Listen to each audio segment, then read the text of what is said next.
Imagine waking up in a world where every belief is optional, every identity customizable, and every truth debatable. A world where you're told you can be anything, yet no one tells you why it matters.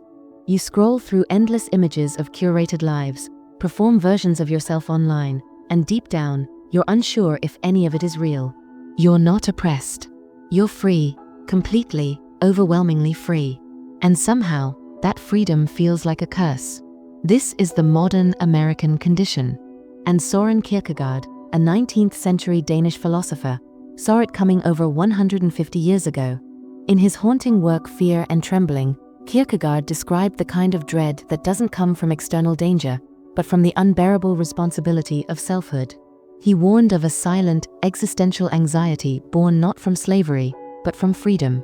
And America, the land built on freedom, may now be living inside the very crisis he tried to explain. At the core of Kierkegaard's fear was the weight of infinite choice.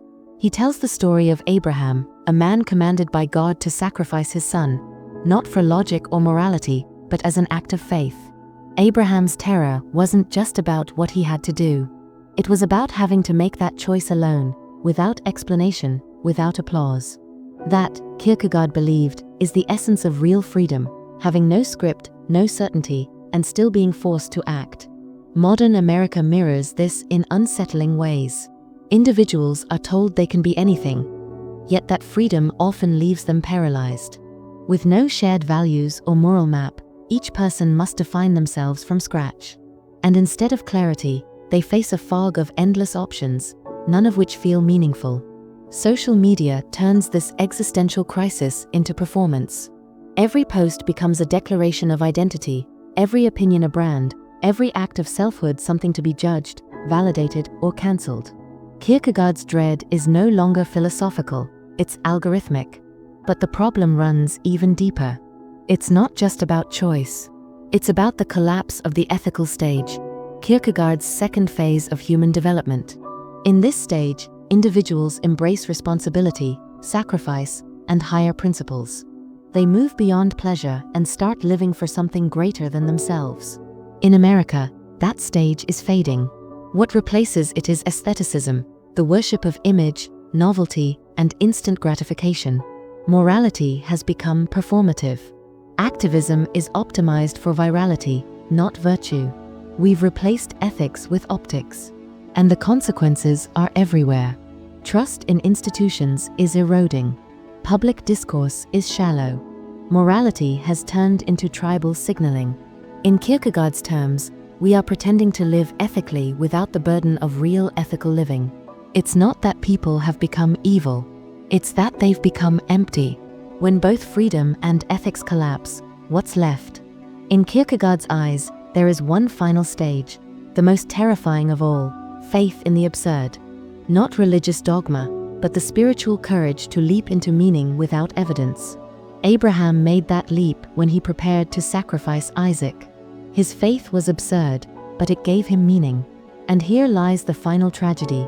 Modern America has not made that leap, it has replaced it. Faith is no longer directed outward. It's turned inward, into the religion of self. Worship has shifted from gods to identities. The self has become sacred. Self-truth, self-worth, self-expression.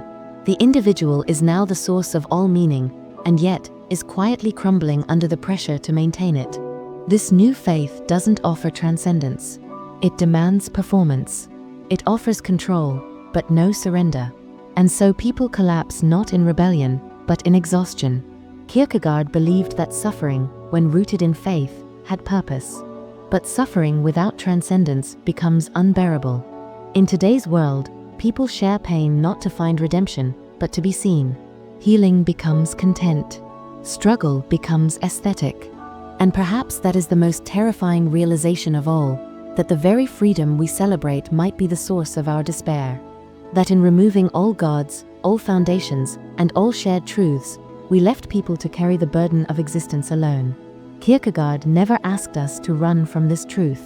He asked us to confront it, not with fake certainty, but with honest trembling. Because only in the face of dread can true meaning emerge. America is not falling apart. It is falling inward, collapsing under the weight of its own freedom. And until it dares to leap, not into the self but beyond it, Kierkegaard's nightmare may continue to be its reality.